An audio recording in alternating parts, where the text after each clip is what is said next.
เ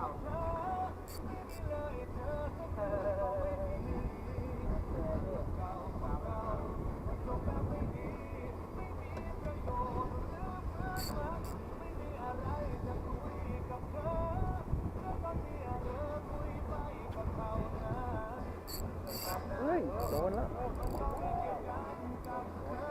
โอ้โหตัวน้อยนะโอ้โหลูกมันอันนี้ลูกของแท้เลย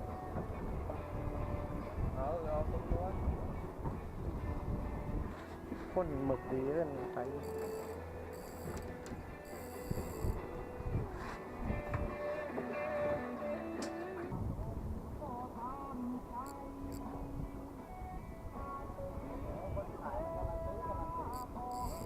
โดนโอ้โหใส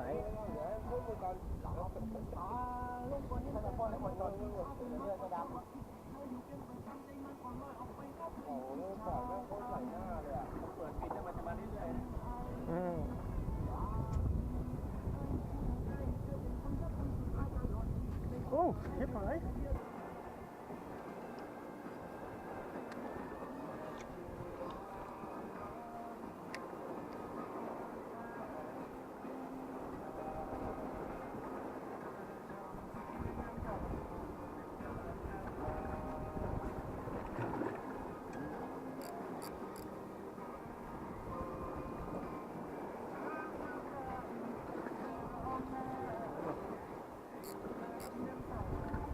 เยอะตลอดไม่เห็นติดอ่ะดมไวอ่ะไม่ได้ปล่อยนานเลยนะ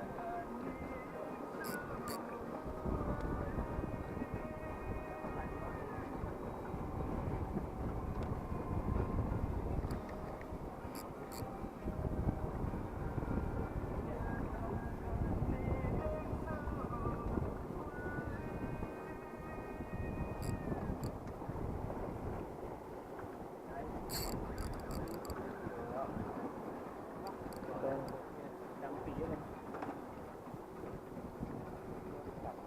ตัวหลุดเมื่อกี้น่าจะใช่ไซส์เดียวกันเลย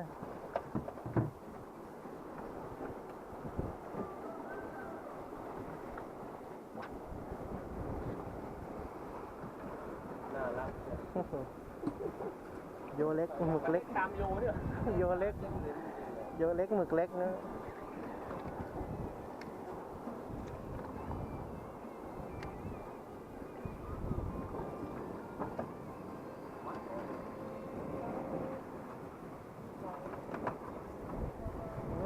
โอ้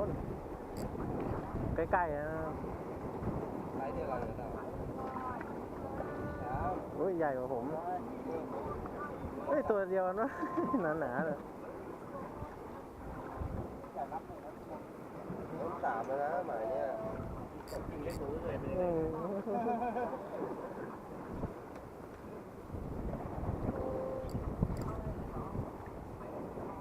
โดนแล้วใช่มันกินเบามาก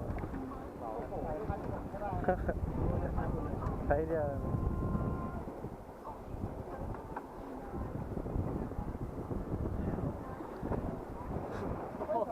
หมึกฝูงมันตามโยจริงๆแหละขยับไซส์ลง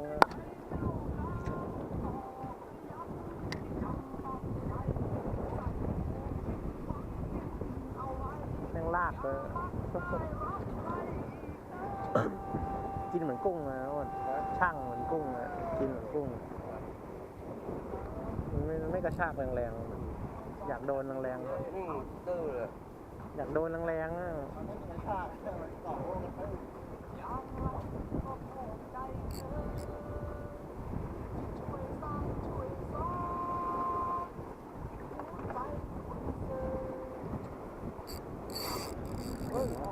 หลุมมันอยู่นี่เห็นไหม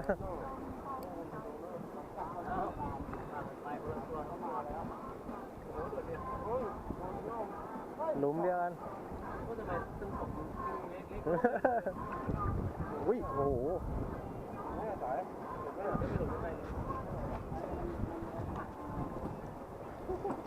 อุ้ยเต็ม อ้นครับ สายน้าอ้น ก็โดนเกือบโลตัวเนี้ย อุ้ยโอ้โหตักใส่นะ ผูกแล้วเจอผูกแล้วเกือบโลได้มั้งตัวนี้เนี่ย อุ้ยยักษ์อุ้ยมายอมให้มันพ่นเลยถึงครับโอ้ย พวกเป็นนกตัวบีพวกบีลงไปมันติดคันพี่ติดคันเบ็ดที่ทำเอาไม่ได้เลย ครับ โอ้เต็มเรือเลยติดคันไง อุ้ย เละครับ นี่แล้วตาย อีกตัวนึงครับตายเยอะเลยตายแล้วตัวใหญ่ด้วย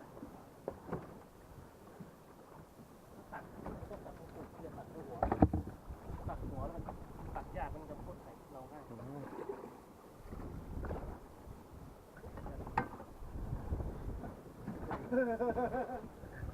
ครับตัดตูดนะ ไม่เสียใจครับตามคนนะครับโอเค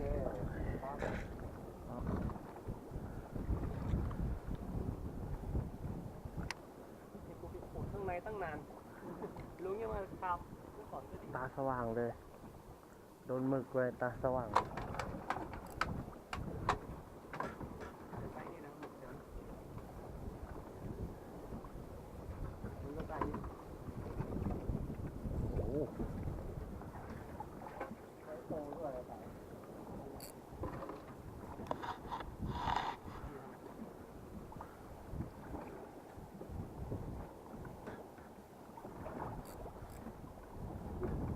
ล้างเรือก่อน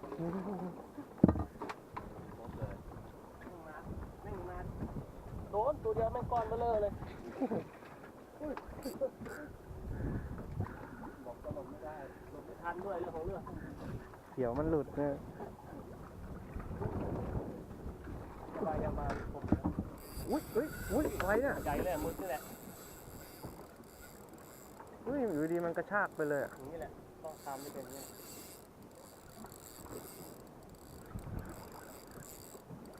ตัวมันจับดึง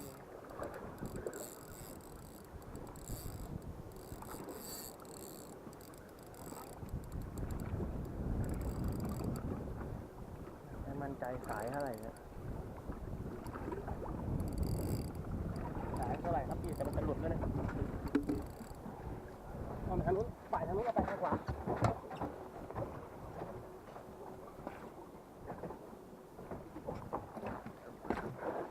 โอ้โหโอ้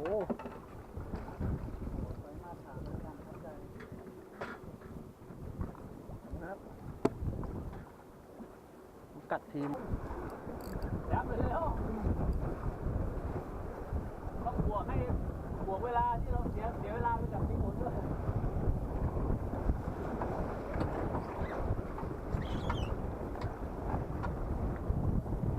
ที่ปลายตัวเหล็กเลย ไปธรรมดาครับ ก่อนมันลวกมากเลยนะ แบบเป็นสายหมึกอะไรเนี่ยเขาเรียกหมึกหลอด โอ้บึกร้อน ตาไว้เลยมองไม่เห็นเลย ไอ้ตึงตัวนั้นนี่นั่นน่ะตัวนั้นใหญ่ขนาดนี้แล้วตัวนี้จะใหญ่ขนาดไหน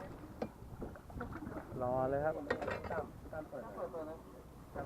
ามเปิดเดี๋ยวโยนหลุดจะหลุดหรือเปล่า จะพูดอย่างนั้นเลยตาจะพูดอย่างนั้นเลย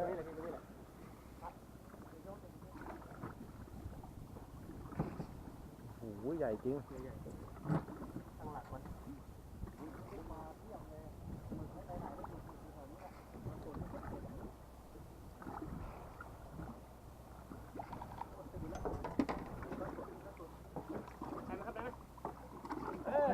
สวยงามครับโลกว่าเนี่ยเฮ้ยสุดยอดมองไม่เห็นเลย อุ้ย 2.2 ด้วย โยเล็กโอ้โหโอ้โหเป็นโล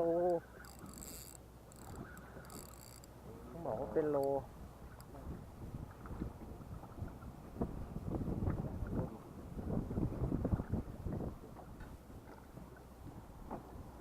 จับคันไว้แล้วก็พัดเอา พาดคันมานั่นแหละดิ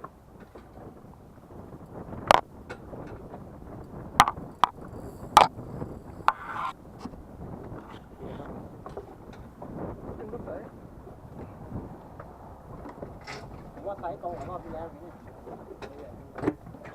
ใหญ่จัดเลย ยามานี่จะบานแน่นอน เทียบเลยมาให้สิบบาทสวยๆนะใหญ่ใหญ่ใหญ่แล้วว่าใหญ่แล้ว ดึกๆมันก็ไปทุ่งโป่งนะ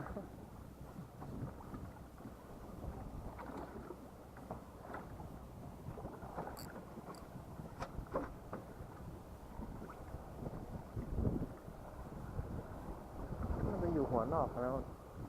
หัวนอกมัน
จับโอ้ยมากเลยโอ้ตัวเล็กโอ้โหโอ้ยยิงหนวด โอเคอยู่นะเป็นดีกว่าไซส์กว่าสามอยู่ผู้เช้าเล็กเกินแล้วลองโอ้ยโอ้ตัดลูกทาน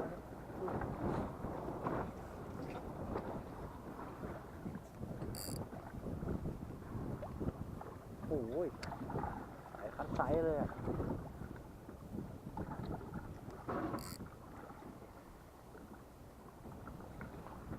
คัดไซส์ หาเรือลำที่วิ่งมา อุ้ยโดนแล้ว ไม่โตเท่าไหร่อยู่ไกลมากเลยอะ เข้าน้ำมันขึ้นแล้ว นู่นจับไกลมาก ผมเริ่มเลยเดี๋ยวไม่ได้ เอาโยเล็กเก็บหมดตรงนี้หนวดอีกแล้ว ได้ไปกัน